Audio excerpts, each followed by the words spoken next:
Kisah yang Sunisa nak ketengahkan ini berlaku di salah sebuah perhentian bas di Singapura. Waktu itu saya sedang menunggu bas nak pulang ke rumah setelah saya pergi ke rumah kakak ipar saya. Saya kadang-kala suka pergi ke sana, menjenguk kakak ipar dengan anak-anak saudara saya yang comel-comel. Saya ni tidak memandu, saya menaiki bas.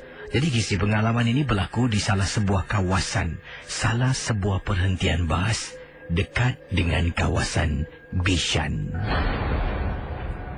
Waktu itu saya ingat, jam 11 lebih malam, saya duduk dekat bus stop seorang diri sedang menunggu bas yang saya nak naiki. Tiba-tiba sedang saya duduk, saya terperasan macam ada sesuatu di sebelah kiri saya. Apabila saya pandang, kelihatan ada seorang gadis juga dan mungkin sedang menunggu bas sama seperti saya. Jadi memang tidak apa-apalah situasi pada itu, memang tidak menakutkan, menyeramkan. Jadi saya pun duduk di bus stop di perhentian bas. Sambil itu saya bermain telefon bimbit. Dan sambil itu juga setiap kali saya akan pandang sebelah kanan di mana arahnya bas akan sampai. Jadi duduk bermain game, memandang sebelah kanan, tengok bas dah sampai ke belum, bas masih belum sampai. Jadi wanita tu masih berdiri di sebelah kiri saya, Casey. Lat lebih kurang dalam 5 minit setelah penampakan wanita berdiri di sebelah hujung bus stop, saya pandang lagi. Kali kedua saya tengok, wanita tu dah tak ada. Entahlah dia ke mana. Mungkin dia jalan ke Kulung Blok, saya tak pasti. Tapi saya rasa macam tu lah. Jadi pendengar Ria 897, bas saya pun sampai, saya naik bas. Ya, katanya Nisa, saya naik bas dan nak pulang ke rumah. Setelah saya menaiki bas ni merupakan bas 2 tingkat. Saya duduk di bahagian atas, Casey. Entah macam mana, Casey, lat beberapa bus stop, saya nampak perempuan yang sama sedang berdiri di hujung bus stop. Bila nampak, saya terperanjat, Casey. Macam mana budak ni boleh sampai dekat bus stop ni? Adakah dia berjalan? Kalau dia berjalan, tidak mungkin dia boleh berjalan gini pantas dan laju. Dan pastinya saya akan nampak dia. Tapi Casey, terperanjat bila nampak budak yang sama. Jadi saya ingatkan gangguan ini setakat satu bus stop. Saya pun tidak indahkan. Saya buat bodoh, Casey. Jadi entah macam mana, setiap kali bila bas berhenti, saya akan pandang, saya akan nampak benda yang sama. Saya pernah diberitahu oleh nenek saya, kalau kita rasa tak sedap hati, ketika kita nak pulang, setelah kita pergi ke sesuatu tempat, dikatakan, dinasihatkan, jangan terus balik ke rumah. Singgahlah ke kedai mana-mana pun, duduk minum air sekejap, dan jangan tunjukkan benda tu di mana kita tinggal. Jadi saya rasa benda tu ikut saya pulang, Casey. Sampai saja di interchange, saya tak naik bas. Saya terus menuju ke 7-Eleven, membeli sebotol air. Saya minum berdiri. Sambil tu saya berbual dengan budak yang bertugas, sebab dia merupakan kenalan. Berbual, tengok jam dah 15 minit kami bercakap. Akhirnya saya pulang berjalan kaki. Rumah saya berdekatan dengan interchange. Sampai rumah, nak naik lift, naik tangga. Tak apalah, saya fikir naik tangga lebih selamat. Rumah saya di tingkat 3. Jadi naik tangga, kepala ni rasa macam sakit sangat. Tiba-tiba pening, Casey. Dan syukurlah, alhamdulillah, bila balik ke rumah, sampai ke hari ini, tidak ada sebarang gangguan yang berlaku. Itulah pengalaman saya, Casey. Mungkin kerana saya ikut petua nasihat nenek saya mengatakan, kalau rasa macam ada benda ikut, jangan terus pulang ke rumah, singgah-singgahlah ke mana saja.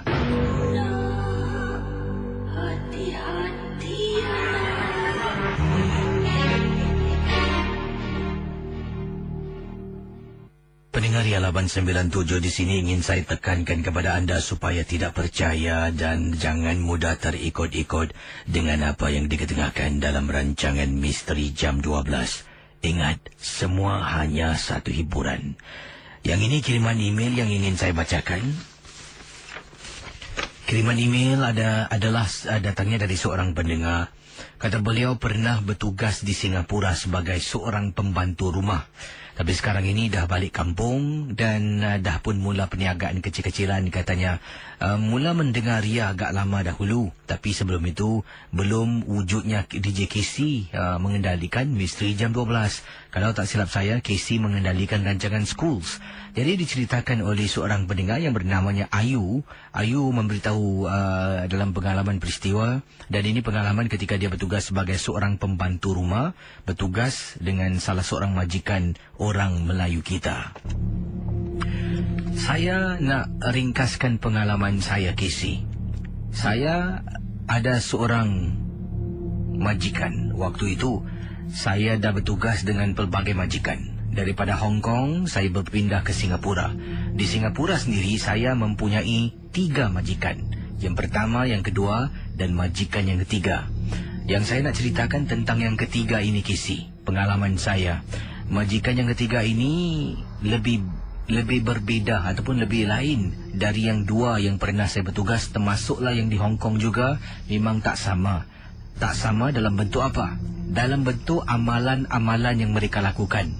Casey, saya dinasihatkan jangan sembahyang dalam rumah ini. Saya terkejut. Pada mulanya, bila saya mendapat tahu saya nak dapat majikan baru, saya tanya, pihak agensi ini memberitahu ini adalah keluarga Melayu Islam. Jadi, saya pun rasa gembira. Sebab sebelum ini 2 keluarga Melayu Islam pernah saya berkhidmat dan bertugas. Oleh kerana anak-anak mereka dah besar dan tidak perlukan khidmat saya lagi, saya diberhentikan. Jadi peluang dengan majikan yang ketiga, saya rasa mungkin pengalaman yang sama dan serupa. Bila datang dalam rumah itu, pertama kali dia geledah beg saya, Casey. Dia tanya saya ada bawa barang tak? Saya tanya, ada. Saya kata ada. Apa yang kamu bawa? Saya pun kata pakaian. Kemudian dia marah saya, Casey. Aku tak buat lawak di sini. Kamu biar betul-betul cakap yang benar. Ada tak bawa barang-barang dari kampung pendinding ke dan sebagainya? Saya kata tidak ada, Pak. Saya ni tidak percaya itu semua tahyul. Saya solat 5 waktu. Sejuru saya kata saya solat 5 waktu. Dalam rumah ini kamu tidak dibenarkan solat. Kamu faham cakap aku tak? Jangan solat di dalam rumah ini. Kalau kamu solat dalam rumah ini, aku tidak akan teragak-agak menghantar kamu balik. Saya terdiam seketika. Bayangkan, Casey, tak boleh solat dalam rumah. Apa jadi dengan orang Islam ni? Saya pun buat bodoh dan mengiyakan. Malam yang pertama, Casey, satu rumah bau asap kemenyan. Saya ni duduk dalam bilik seorang diri ketakutan. Dalam rumah tu ada 3 orang. Majikan saya dan isterinya, saya rasa dalam lingkungan usia 40 lebih tahun, dan anak gadisnya yang berusia 20 lebih tahun. Jadi pendengar Ria 897, anak gadisnya ni jarang ada di rumah. Kadang-kala seminggu sekali baru pulang dan akan keluar tak balik-balik. Tapi 2 suami isteri setiap hari ada di rumah. Suami bertugas tapi tak tahu tugasnya apa. Isteri seringkali duduk di rumah. Jadi ingin saya ceritakan pada suatu malam, apabila saya ni sedang tidur nyenyak dalam bilik, ternampak, Casey, seorang nenek tua merangkak. Betul, Casey, di ruang tamu. Saya tidur pintu bilik saya tak tutup rapat. Sebab nanti bila mem panggil, takut tak dengar kena marah.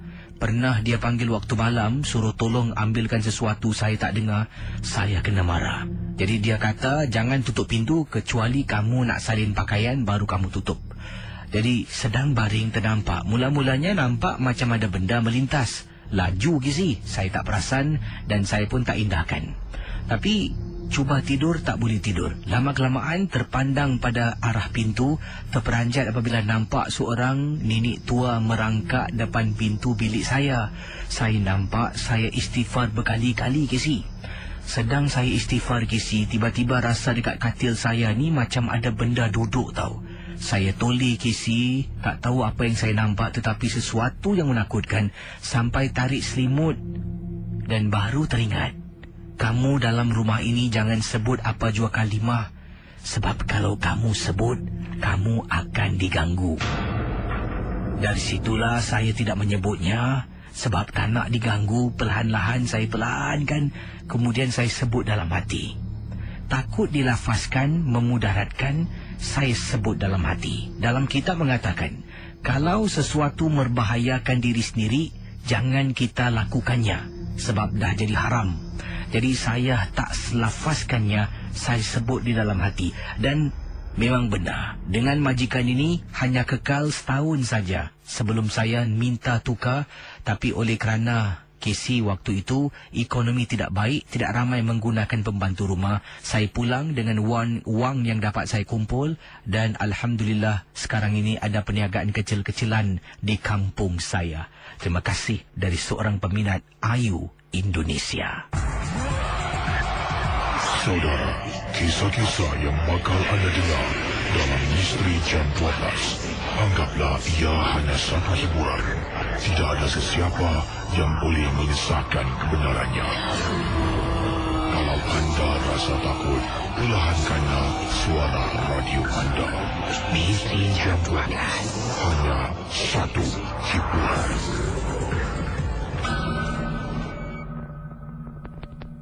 Baik, pendengar 897, itu kisah daripada Ayu, seorang bekas pembantu rumah yang pernah bertugas di sini. Bayangkan, dengan keluarga yang dikatakan tadi itu kekal selama setahun. Saya rasa kalau saya bukan setahun, seminggu pun belum tentu saya boleh duduk dalam rumah tu. Dan saya pastilah pengalaman anda dalam rumah tersebut memang banyak, tapi mungkin anda memilih tidak berkongsi yang lainnya sebab mungkin antara yang sedang mendengar bekas majikan anda. Jadi dia mungkin akan rasa marahlah. Jadi baguslah anda kongsi yang ini aja, ya. Tidak perlu yang lebih lanjut, takut nanti membahayakan diri anda, ya. Ayu, terima kasih. Saudara, kisah-kisah yang bakal anda dengar dalam Misteri Jam 12, anggaplah ia hanya satu hiburan. Tidak ada sesiapa yang boleh menyesatkan kebenarannya. Kalau anda rasa takut, perlahankanlah suara radio anda. Misteri Jam 12, hanya satu hiburan. Okey, pendengar 897, sini ada kiriman daripada seorang pendengar. Katanya sini daripada Kak Supaa. Kisi, tolong Kisi, kakak nak tanya pendapat seorang pendengar ataupun yang bertauliah, seperti Obor Mardi ke, seperti Encik Kadi, ataupun Said Alatas, Raja Syahdan, Habib Muhammad, Pak Radin kalau boleh. Kakak kata Kak Supia ni, kakak ni baru saja berpindah sebuah rumah di salah sebuah kawasan. Tolong rahsiakan dahulu kawasan rumah kakak ni, hanya untuk Kisi ketahui saja. Dan Kisi, kakak dah duduk rumah ni lebih kurang nak dekat 2 minggu Kisi. Dalam masa 2 minggu ni, setiap malam, walaupun kakak dah henti daripada mendengar Misteri Jam 12 untuk seketika, katanya kedengaran dalam rumah bunyi seperti orang bersiul. Waktu itu kakak sedang tidur dan kakak tahulah malam pertama, kedua, ketiga, keempat berturut-turut kakak dengar Misteri Jam 12 seorang diri dalam rumah. Suami bertugas memandu teksi waktu malam. Anak-anak semua dah besar panjang. Oleh kerana anak-anak dah besar panjang, kakak downgrade rumah yang lebih kecil. Dari rumah 5 bilik, kakak turun ke rumah 3 bilik lah. Dan selebihnya insya-Allah, kalau diizinkan Allah, ini kakak akan menunaikan haji dalam masa terdekat ini bersama dengan suami. Wah, tahniah. Jadi kata beliau ni, bila dah downgrade rumah ni Kisi, masalahnya ni, rumah ni macam rasa sesuatu yang tak kena. Pada 4 hari yang pertama kakak tinggal dalam rumah ni mendengar MJ12, macam-macam hal berlaku Kisi. Dan selepas itu kakak buat keputusan malam hari tak akan dengar Misteri Jam 12 untuk sementara waktu ini. Dan waktu itulah sedang nyenyak tidur, dengar orang bersiul di ruang tamu Kisi. Bunyinya mendayu-dayu, seram dibuatnya. Kakak pun terperanjat dan kakak benar-benar nak minta bantuan. Kalau kedengaran bunyi bersiul dalam rumah, apakah petandanya dan apakah yang boleh kakak buat? Kalau solat, Alhamdulillah katanya Kak Supia, kakak dengan suami solat 5 waktu dalam rumah dan azan juga dilaungkan. Tapi apa yang lain-lain boleh membantu untuk menghindari daripada gangguan ini berterusan? Terima kasih Casey, mohon maaf kalau kakak tak dapat dengar misteri jam 12 buat masa ini. Jadi mungkin anda boleh beri pendapat pandangan anda ya tentang pengalaman Kak Supia. Dalam rumah kedengaran seperti orang bersiul. Wah, macam mana Seram juga Baik, kita teruskan dengan pengalaman-pengalaman yang lain. 669-11897. Hello, selamat pagi. Hello. Hai, siapa tu? Saya Rosli. Cik Rosli buat panggilan dari mana ni? Dalam taksi. Mungkin tadi awak dengar pengalaman Kak Supia tak? Ada dengar? Tadi Kak Supia ada kongsi, dia kata setiap malam kebelakangan ini dalam rumahnya kedengaran seperti ada bunyi suara orang bersiul. Saya. Mungkin apakah pandangan anda tentang gangguan tu? Oh, gangguan tu Saya tak pernah, saya pun ada masalah tu juga. Oh, ada sama juga. Lebih pada tu lah. Oh, jadi masalah anda Cik Rosli tentang apa ni? Silakan. Masalah saya ni, yalah, saya nak mulakan jangan tahu Silakan. Sudah lebih pada 3 tahun Ini boleh dikatakan santau lah. Kena pada saya, isteri saya, dan menakutkan anak-anak saya. Hello? Teruskan. Jadi satu kali pada rumah saya lah, sering sakit. Waktu itu, hello? Dia sering sakit lah, dapat sakit. Jadi tangan-tangan dia tu macam tak boleh genggam. Jadi saya jumpa kawan lah untuk ubatan lah. Jumpa orang, terakhirnya saya jumpa kawan saya daripada Sabah. Jadi dia keluarkan barang-barang tu dari tangan isteri saya, termasuk saya, badan saya pun dia keluarkan jarum.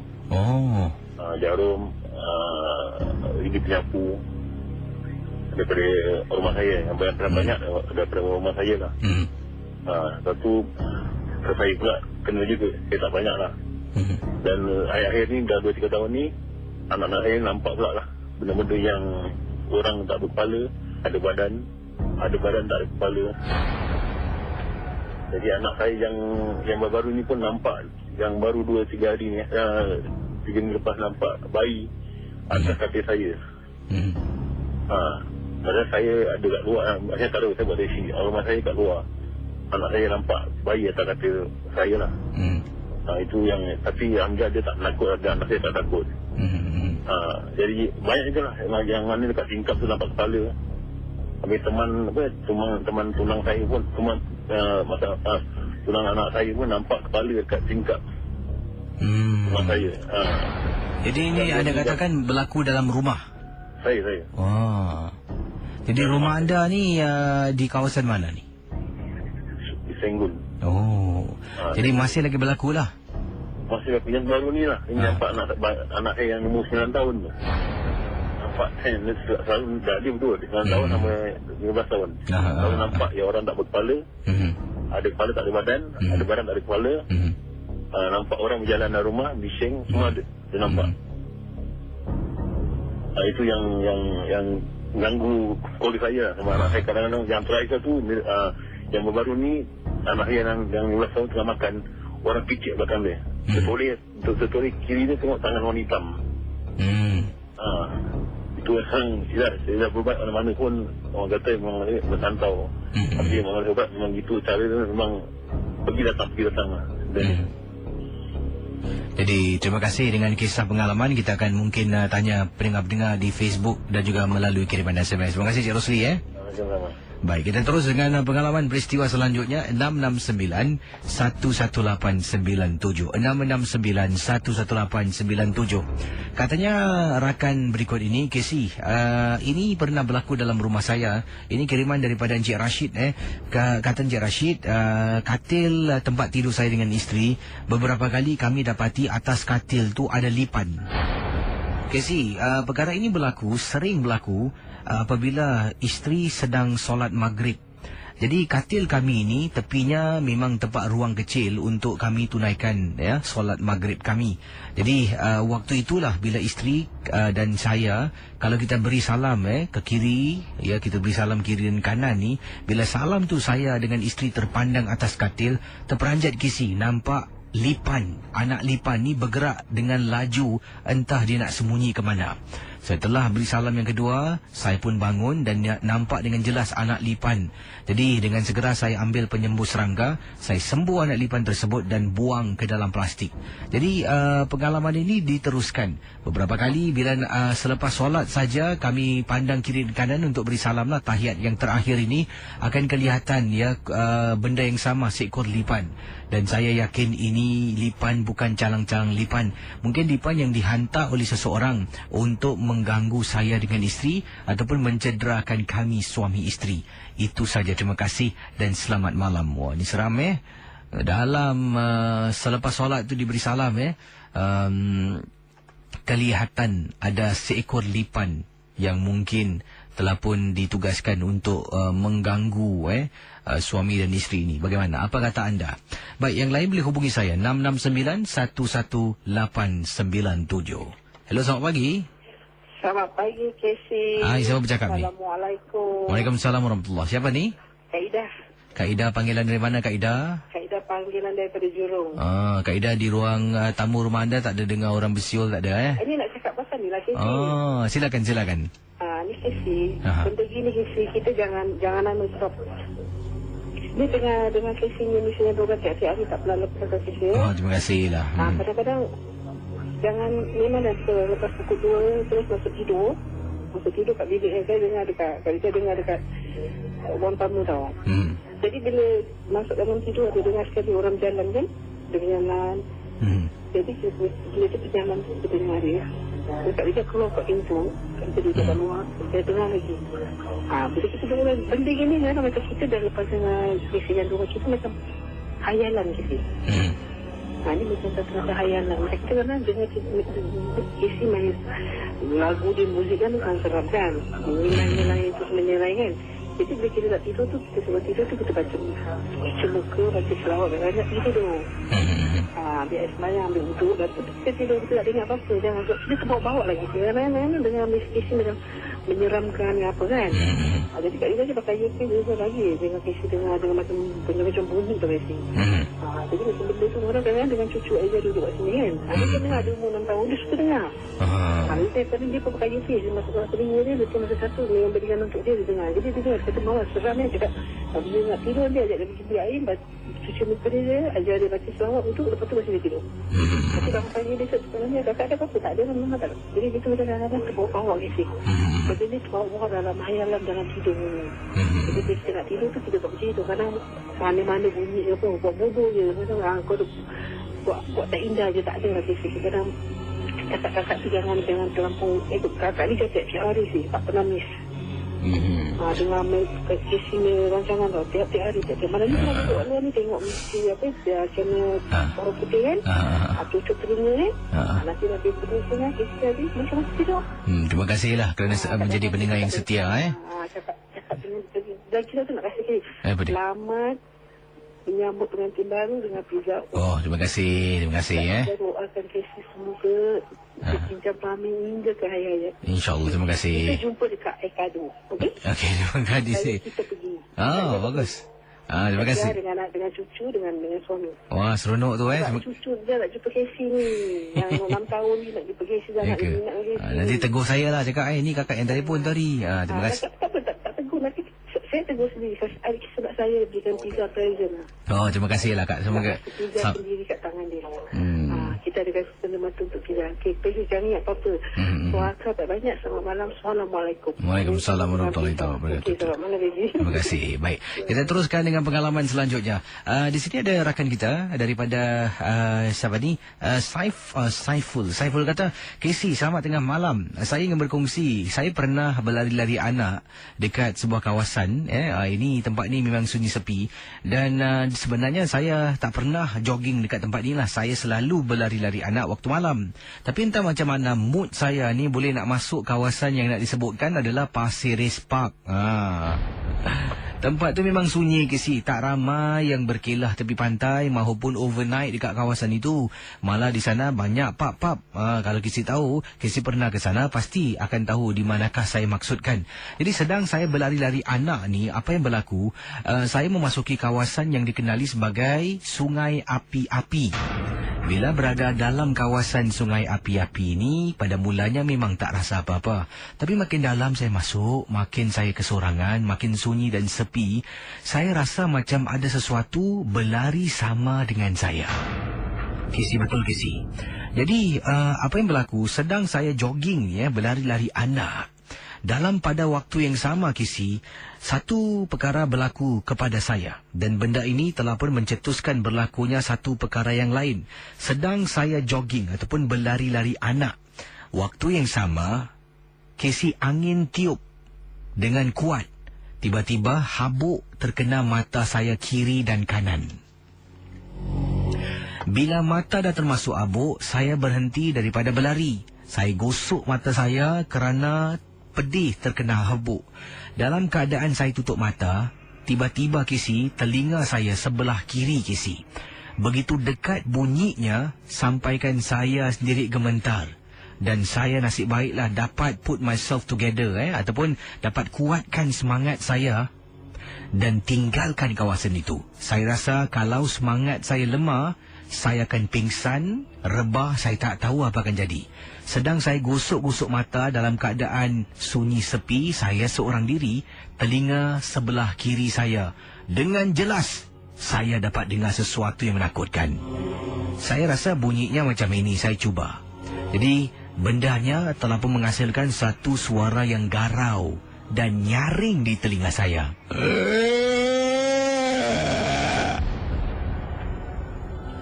Pendengar yang 897. Jadi kata beliau Saiful, kedengaran benda tu betul-betul sebelah telinga kiri, sampaikan saya mengelak Kesi. Walaupun mata ni tangan saya sedang gosok-gosok mata, saya dapat mengelak. Saya pusing dan lari tinggalkan kawasan Sungai Api-Api di Pasir Ris Park. Bila lari, saya tak berani nak toleh ke belakang. Sampai depan main road, saya ingat lagi, dalam poket saya ada letak wang, ya duit lah sebanyak $20. Kadang-kala bila saya dah jogging jauh sangat ni, saya nak patah balik, dah penat sangat, saya akan naik teksi. Jadi itulah, saya ni ada duit. Saya keluar daripada kawasan Sungai Api-Api, tahan teksi. Teksi dari jauh Kesi, belum tahan, dia dah flash high beam, confirm nak ambil saya. Sampai dekat saya Kesi, bayangkan dari jauh, katanya Saiful, teksi itu dah high beam lah, konon memberi isyarat, nak tahan aku tak? Jadi dari jauh teksi menghampiri Saiful ni, sedang diri tepi jalan ni, baru keluar daripada kawasan Sungai Api-Api. Teksi dah slow down. Bila nampak saya makin dekat, dia terus Kesi pick up speed dan tinggalkan saya.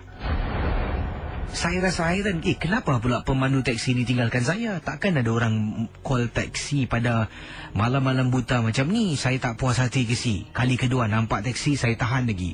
Dari jauh Kesi datang speed. Wah, sebab apa? Depan saya ni junction. Kalau ada teksi belok, teksi tu berhenti, mungkin tak dapat rezeki untuk dia. Dari jauh nampak dia speeding. Kemudian hampir dengan saya, dia slow down. Nampak lihat Kesi, dia bergerak perlahan-lahan nak berhentikan teksi. Nampak saya lagi, dia terus tekan minyak dan tinggalkan saya. Jadi saya rasa macam tak sedap hati. Seolah-olah di belakang saya macam ada sesuatu, tapi saya tak nampak Kesi. Oleh kerana itu, saya dah fikir yang bukan-bukan. Saya sanggup Kesi menyeberang jalan, tunggu teksi. Kali ini sedang tunggu teksi, saya baru perasan Kesi, seolah-olah dekat celah-celah semak samun di belakang saya, seperti ada kepala orang yang tak ada badan. Ya Allah Kesi, bila nampak, hanya Allah saja yang tahu. Saya terus tak nak pandang ke arah lain. Dari jauh nampak teksi, saya tahan. Teksi berhenti, saya naik dan terus pulang ke rumah. Itulah pengalaman saya pertama kali. Setelah berkali-kali saya berlari-lari anak waktu malam, itulah pertama kali saya memasuki kawasan Sungai Api-Api. Kisah-kisah yang anda dengar merupakan misteri jam 12. Tidak ada sesiapa yang boleh mengesahkan kebenarannya. Jangan mudah kita percaya. Jangan kita terikut-ikut. Ingatlah, MJ12, hanya satu hiburan. Okey, pendengar di 897. Kita akan teruskan dengan pengalaman kisah misteri anda di FM 897. Macam-macam kisah pengalaman saya terima, kiriman SMS, pendapat pandangan. Yang ini daripada seorang rakan yang menceritakan, memberi pendapat pandangan beliau. Dikatakan di sinilah bagaimana pendapat pandangan beliau tentang tadi seorang kakak berceritakan, Kak Supia, yang baru saja berpindah rumahnya ini dan kebelakangan ini pada malam-malam hari akan kedengaran bunyi seperti orang bersiul. Jadi ditanyakan soalan dan ada seorang hamba Allah ni memberikan jawapan. Namanya Haji Hashim. Katanya, Kisi, bunyi siulan itu yang pasti adalah mainan syaitan. Sebab itu kita tidak digalakkan, dibenarkan untuk bersiul. Jadi sebaik-baiknya memang kita sudah melakukan tanggungjawab sebagai seorang Muslim, sembahyang 5 waktu. Tapi saya ingin bertanya, sembahyang 5 waktu tu di mana? Adakah dalam bilik tidur sahaja? Kalau boleh, bagi-bagikanlah waktu 5 waktu itu. Mungkin waktu subuh dalam bilik, waktu zuhur di ruang tamu, waktu asar bilik satu lagi dan sebagainya, supaya bergili-gili. Dan kalau boleh juga dalam rumah itu sentiasa membaca surah-surah untuk menghalau segala gangguan-gangguan yang tidak diingini. Yang saya tahu, yang saya yakin, siulan itu adalah siulan dari syaitan. Syaitan lawannya bacaan ayat-ayat suci Al-Quran. Kalau kita istiqamah dan sering kali melakukannya, nescaya dia akan lari. Terima kasih dari Haji Hashim. Jadi yang lain bagaimana? Yang ini daripada rakan kita yang bernama Ayah Jo baru masuk ni. Ayah Jo kata, Assalamualaikum, Waalaikumsalam. Tadi saya terdengar yang rumah ada bunyi siulan. Sekadar pengetahuan saya itu tanda adanya makhluk sejenis Gundorowo yang cuba mengganggu wanita. Kata Ayah Jo, pastinya bunyi siulan itu hanya dapat didengar oleh tuan rumah wanita itu sahaja. Wallahualam bisawab. Cubalah banyak dengan bacaan Al-Quran dan tidak lupa dengan solat, kata Ayah Jo. Satu lagi, Obak Mardi pula. Obak Mardi dah lama tak dengar berita ni, baru masuk. Mungkin selalu dengar tapi tidak ada apa-apa yang nak diketengahkan agaknya lah. Katanya, Kisi, apa khabar? Khabar baik.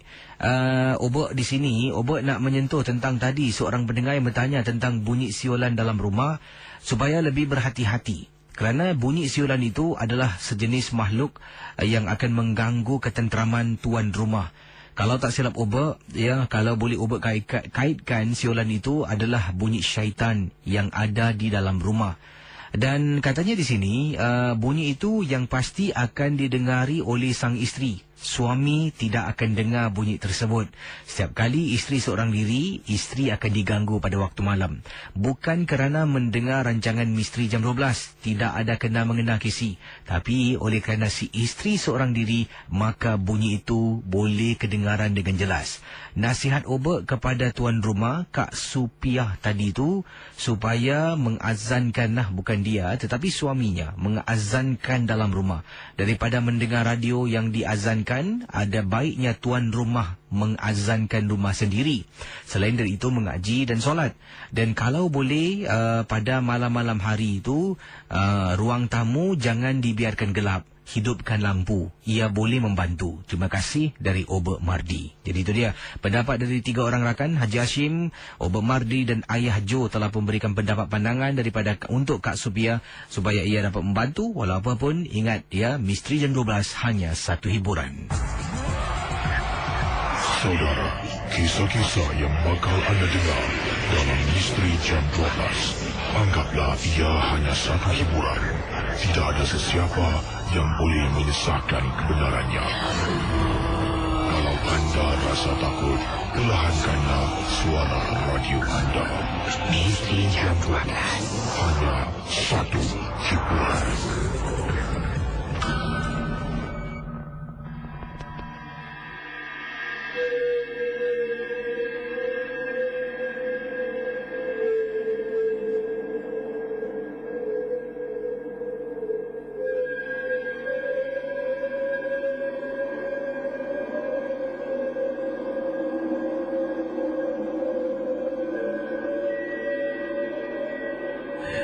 Pendengar yang 897 boleh hubungi saya 669-11897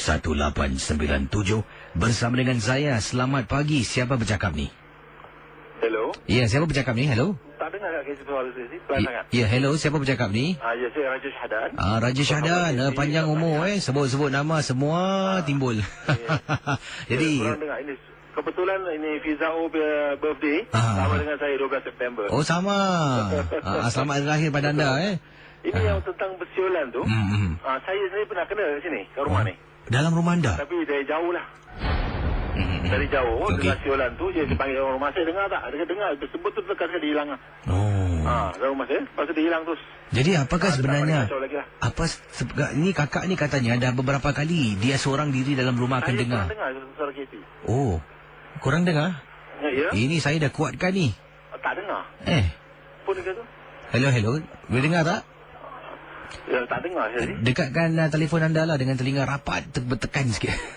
Tak dengar, dapat sekali-sekali dapat KC nak cakap susah, tak dapat dengar ni. Alamak, saya cuba sekali lagi Jadi, mungkin kakak tadi ada apa pendapat anda? Pendapat tadi sebenarnya syaitan lah. Syaitan. Syaitan, dia siolan tu lah, jadi bila kita... Tapi dia tak dekat rumah saya, jauh lah. Dia sampai dekat. Jadi dekat rumah saya memang berada ada rinjiskan dengan air tu. Jadi diorang tak berani dekat. Bila jauh-jauh memang nampak Pontianak kat belakang kapak semua lah. Dengar suara menangis, kita keluar ke kabut semua lari lah. Macam itulah. Jadi macam tadi satu perempuan telefon dia kata tentang ini sabun buat mandi orang mayat kan. Itu apa nama, badi mayat tu. Dia nafikan dia semua baru belajar mandi mayat. Dia bukan seorang sahabat kan.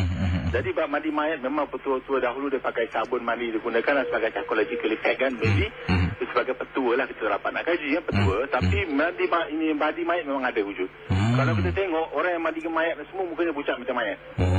Itu mandi mayat tu. Kita nampak tu lah. Jadi tak dapat dengar suara KC. Tak apa. Jadi itu sajalah KC. Mungkin kalau apa-apa boleh telefon saya lah insyaAllah. Terima kasih Raja Syahdan terima kasih. Assalamualaikum semua. Waalaikumsalam warahmatullahi wabarakatuh. Saya belum pernah jumpa Cik Raja Syahdan Saya belum pernah jumpa Ubek Mardi. Cik Said Alatas pun belum pernah jumpa.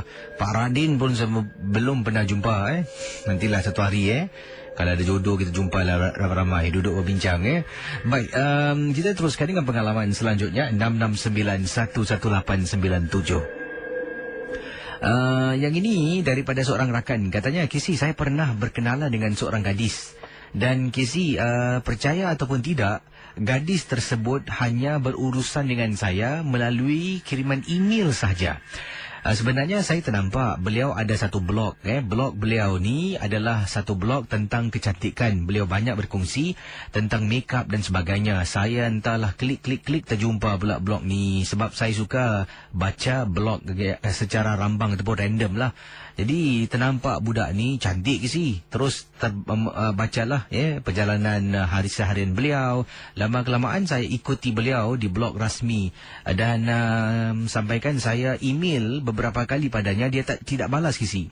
Jadi dalam hati saya ni, wah dia ni sombong lah, tak nak kenal, tak nak buat kawan. Saya pun hantar lagi berkali-kali. Sampaikan pada suatu hari kiriman email saya dijawab. Saya lah orang paling gembira sangat bila dapat kiriman email daripada blogger ni.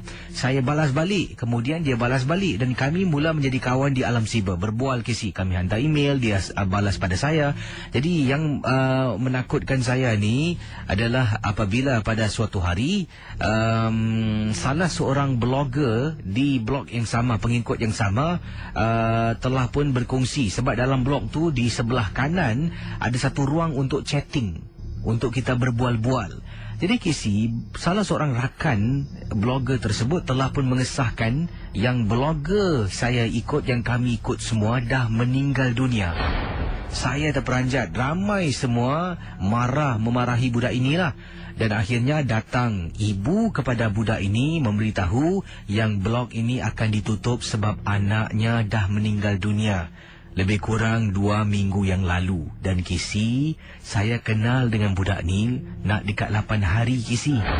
Dalam 8 hari tu Kisi, dia berbual dengan saya. Dan mak arwahnya cakap dia dah meninggal. Saya terperanjat Kisi. Memang benar, 2 hari kemudian saya datang, blog tu dah pun ditutup. Tidak lagi beroperasi.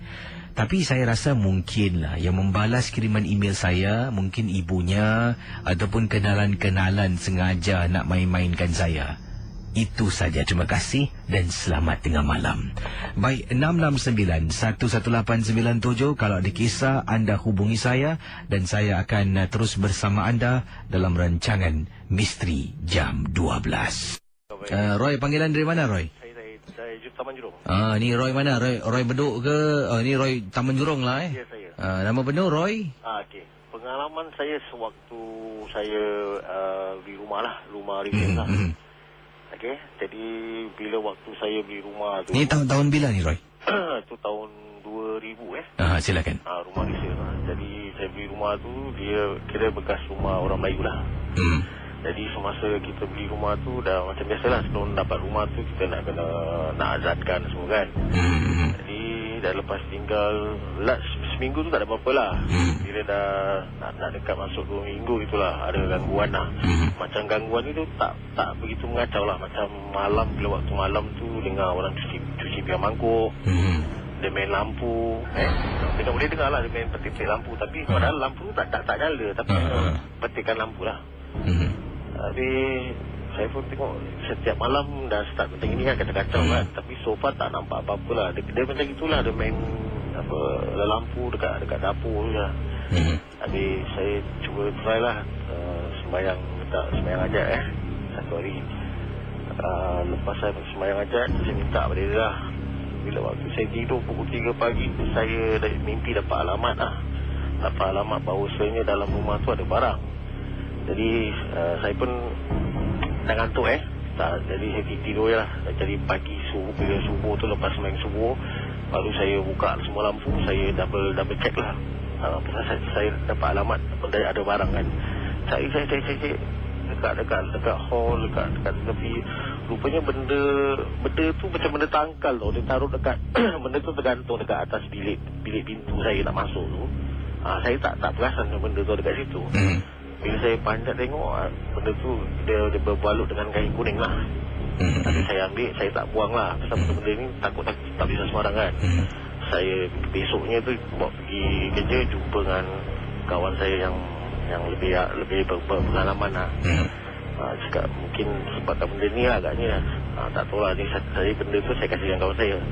So far alhamdulillah sampai sekarang tak ada apa-apa, tak ada gangguan apa-apa. Jadi itu pengalaman anda. Ni rumah bila pindah lah ya, saya rasa mungkin tu barang yang owner lama punya rumah. Pasal orang Melayu kita kan, bukan rumah Melayu. Mungkin saya rasa barang dia lupa nak ambil lah. Jadi itulah kena gangguan. Itulah selepas saya dah ambil benda tu, tak apa-apa. Alhamdulillah tak ada gangguan. Terima kasih Roy Okey, sama. Kembali. Assalamualaikum. Waalaikumsalam warahmatullahi wabarakatuh. Baik, saya akan teruskan pengalaman selanjutnya ini. Cakap tentang rumah, ada seorang ejen rumah berkongsi pengalaman. Nama ringkas yang digunakan Cik Mat. Cik Mat kata, Casey, nama samaran yang nak digunakan. Jangan sebut saya seorang ejen rumah. Nama ejen saya, okey, ... ni lah. Siap lagi kata beliau, Cik Mat kata berkongsi pengalaman.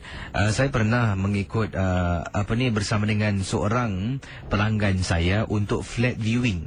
Dan mereka ni hanya free ataupun mempunyai masa lapang selepas pukul 9 malam pada hari yang disebutkan. Dipendekkan cerita lah Casey, saya pun datanglah ke rumah, sebuah rumah ni yang mereka nak lihat, nak tengok lah. Jadi bila sampai rumah tu, saya sampai dulu, saya tanya mereka kata dalam perjalanan saya naik ke atas, saya buka pintu semua. Dan sedang saya buka pintu rumah ni kosong Casey. Tidak ada sebarang perabot. Rumah ni rumah resale tapi perabot semua dah diangkat. Saya buka pintu, benda yang pertama saya nampak ada orang lari masuk dalam bilik. Saya terperanjat dan tersentak Casey. Jadi rumah ni pula lampu air memang tak ada. Jadi saya dari luar ni, saya pun beberapa kali berteriak. Saya kata hello, tidak ada orang jawab. Dan saya yakin saya nampak tadi bila tolak saja pintu, saya nampak ada orang lari. Jadi apa yang berlaku, saya pun tutup pintu tu balik, saya turun ke bawah. Saya sebenarnya nak kena bawa lampu solo, lupa. Turun ke bawah, betul-betul rumah ni depannya loading unloading bay lah, tempat turun muatan naik turun muatan. Jadi saya pun pergi tempat belakang saya untuk ambil satu lampu solo. Saya pusing saja, alangkah terperanjatnya rumah yang di tingkat 2 di kawasan ... ini KC. Kelihatan macam ada orang sedang berdiri memerhatikan saya dari tingkap bilik tidur. KC, saya tersintak. Dalam masa yang sama dari jauh, pelanggan saya memanggil saya. Saya pun mengangkat tangan menghampiri mereka. Masuk dalam rumah ni, buka pintu, saya pun langkah kaki. Langkah kaki, saya dah masuk dalam, saya sedang berbual dengan mereka ni. Saya pun suluh lah, suluh sana, suluh sini. Tiba-tiba, si bakal owner rumah ni tak nak masuk, isterinya tak nak masuk. Suami cuba ajak, tak nak masuk juga. Jadi akhirnya kami keluar dan batalkan niat untuk masuk rumah tersebut. Jadi, dia cakap pada saya, tak nak masuk rumah ni sebab tadi dia nampak orang di belakang saya. Saya percaya kata-katanya oleh kerana saya ni kan seorang ejen. Takkanlah saya nak takut-takutkan pelanggan. Saya kata tak ada apa-apa pun, saya tak perasan apa-apa pun, tak nampak apa-apa pun. Walhal awal tadi dah ternampak sesuatu yang menakutkan. Tapi nasib baiklah mereka tak pilih rumah yang ini. Mereka tinggal dan pilih di tempat yang lain. Terima kasih dan selamat tengah malam.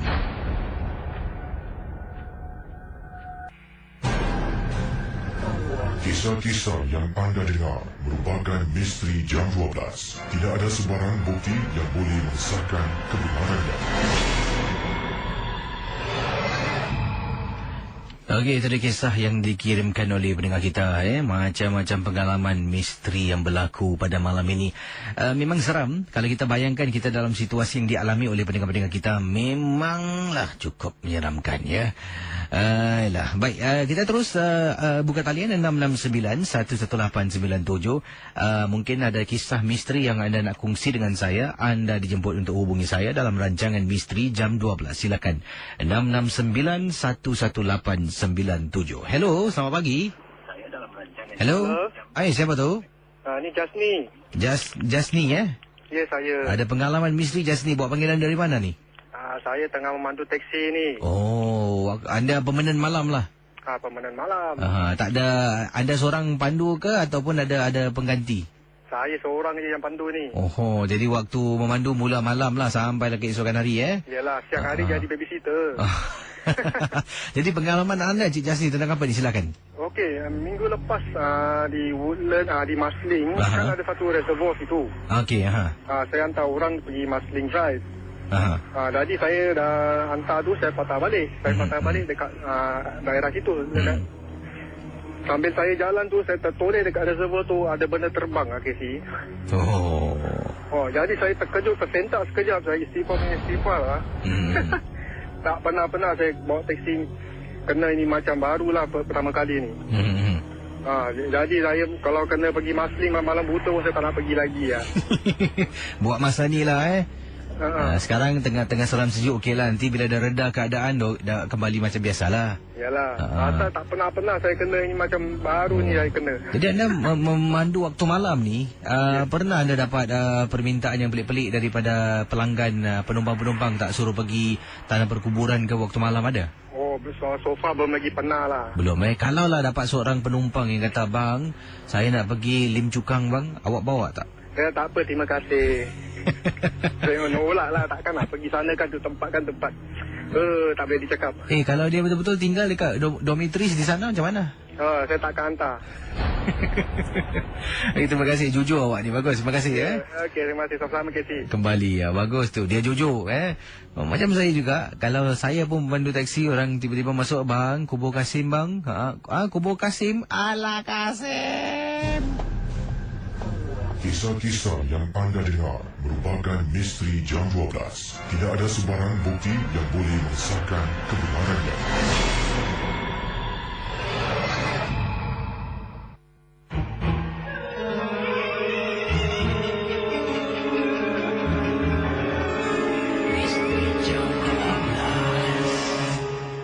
Saudara pendengar 897, kita bersama dengan seorang pendengar di hujung talian. Siapa bercakap ni? Hai, Syika.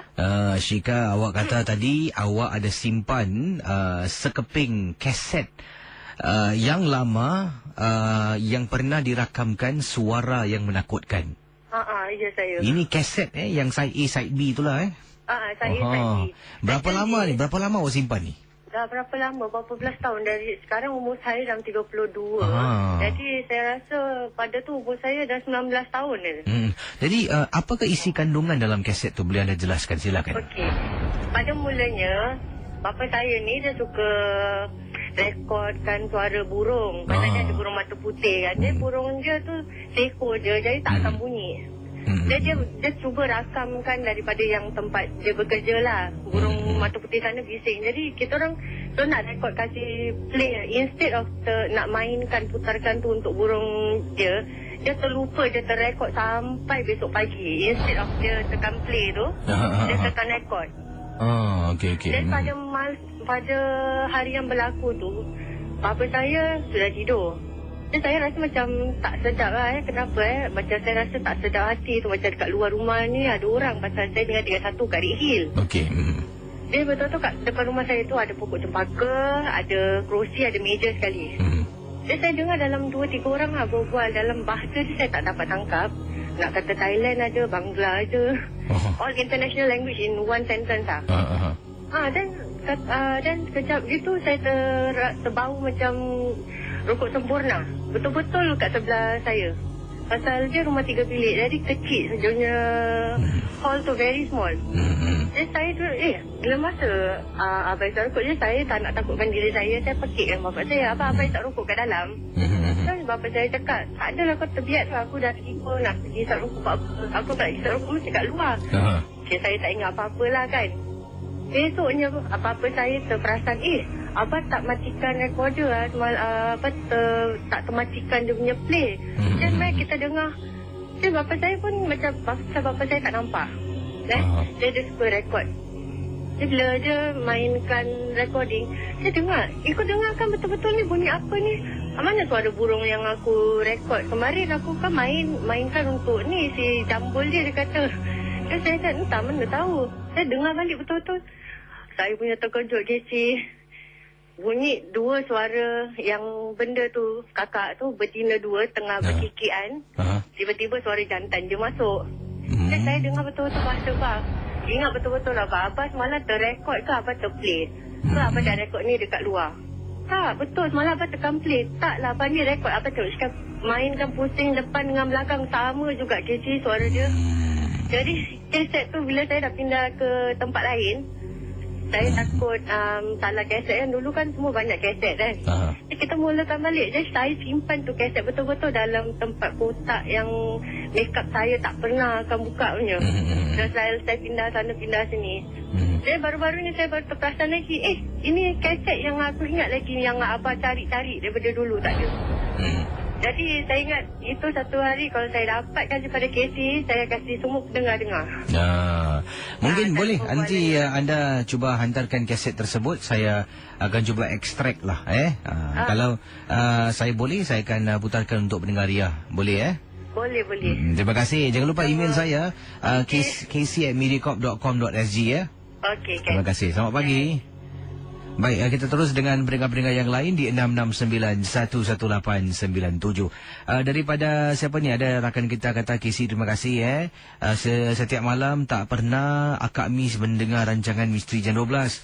Walaupun kakak tahu ini hanya satu hiburan, tapi Misteri Jam 12 inilah yang sentiasa menemani kakak. Maklumlah warga-warga senja ni, Casey, dah tak ada lain nak buat. Nak internet semua tak begitu fasih. Dengarlah radio. Dengar radio pun Misteri Jam 12 lah menjadi teman sepanjang masa. Kalaulah Misteri Jam 12 ini akan ke udara dan boleh ke udara sampai subuh, lagi best. Lepas dengan Jam 12, solat subuh, dah boleh buat kerja-kerja rumah yang lain. Terima kasih Sampai subuh habis, terus saya kurus. Stres Misteri Jam 12 stres dia panggil. Baik, yang ini kiriman daripada rakan kita, daripada Kak Wiyah. Casey, macam Kak Supia dengar siolan, macam di rumah saya orang tarik-tarik barang. Kalau sekali-sekala tak apa. Casey, ini hari-hari kedengaran seperti ada orang tarik-tarik barang. Sampai saya anak beranak tak boleh tidur, Casey. Saya jadi muskil. Saya baru pindah. Terima kasih daripada Kak Wiyah yang juga memberikan pengalaman beliau. Kalau tadi kakak dengar orang bersiul, yang ini pula Kak Wiyah kata dalam rumah kedengaran orang tarik-tarik. Wah, yang ini pula datangnya daripada seorang pendengar. Katanya, Casey, cakap tentang rumah adik ipar saya satu bilik ni dah dikosongkan, tidak tinggal. Sesiapa tidak dibenarkan tinggal di dalam sebab ahli keluarga adik ipar saya ni salah seorang pernah baring dalam bilik tu tengah-tengah malam terpekik sekuat-kuatnya. Apabila dia menceritakan, dia kata di hujung katil nampak ada perempuan menyangkung sedang memerhatikan dia. Dari situlah gangguan mula berlaku dalam bilik yang sama. Tapi lain tak ada, bilik itu satu saja. Oleh kerana itu, bilik itu terpaksa dikosongkan seketika dan sementara. Dan bayangkan, walaupun pintu bilik itu ditutup setiap malam, dikunci, ditutup, kadang-kadang siapa yang nak pergi tandas lalu depan bilik dengar bunyi orang kerik-kerik seperti mencakar di sebalik bilik tersebut. Dan juga ada yang sampai kedengaran suara memanggil-manggil nama orang yang lalu depan pintu bilik. Memang menakutkan, tetapi inilah hakikatnya yang diceritakan oleh adik ipar saya. Terima kasih dan selamat tengah malam, Casey. Mohon maaf kalau kisah tak seram. Apa tak seram pula? Tengah tidur, seronok atas katil, hujung katil ada perempuan menyangkung. Yelah, macam-macam kes malam ni.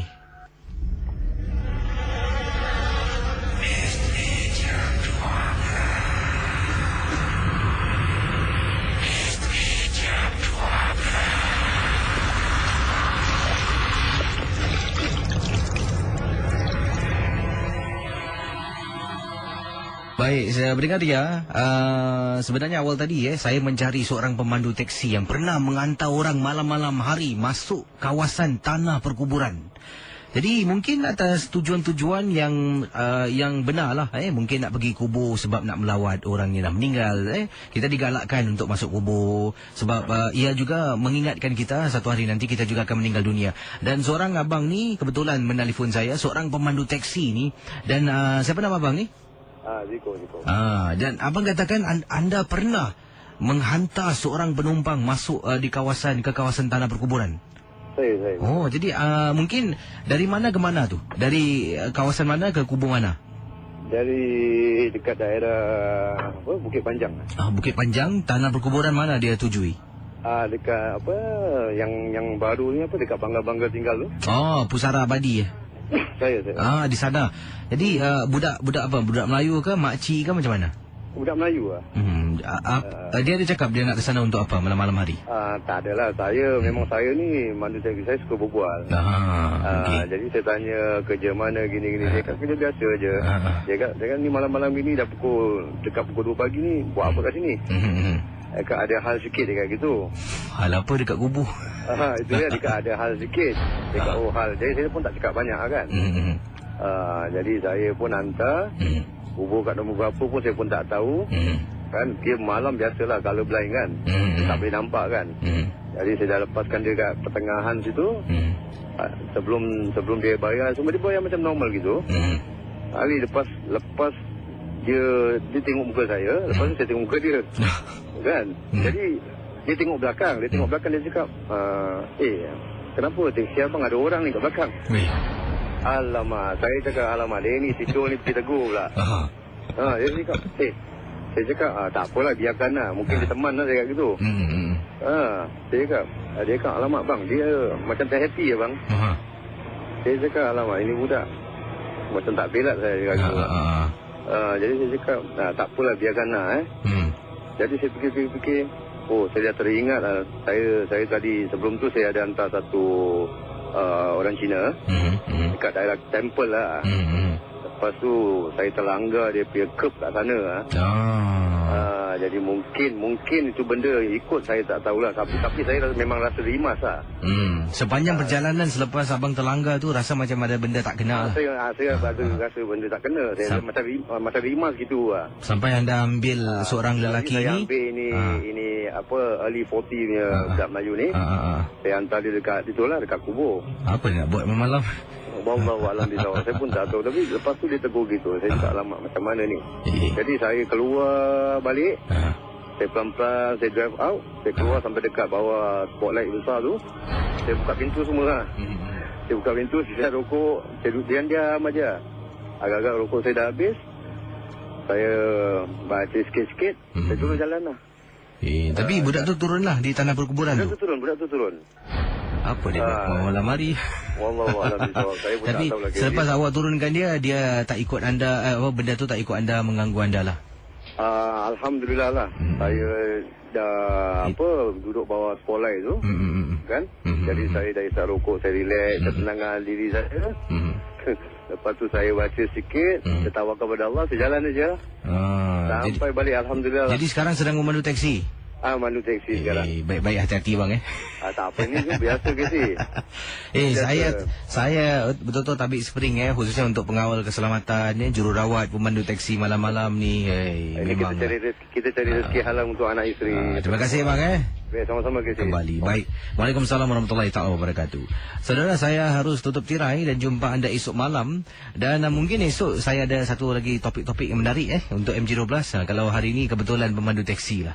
Dia bayangkan tengah-tengah malam orang tahan taksi nak pergi tanah perkuburan. Saya nak tanya pendengar Ria yang ada di Facebook ni, kalau anda seorang pemandu taksi mendapat permintaan, katanya tahan Encik nak pergi mana Encik? Bang, boleh bawa saya bang, saya nak pergi, cakaplah mungkin saya nak pergi tapak tanah lama kubur bidadari, ataupun saya nak pergi Matilda House dan sebagainya. Adakah anda akan laksanakan permintaan itu, ataupun anda kata sorry ongkol? Jumpa anda esok malam dan terus bersama Ria Insomnia. Terima kasih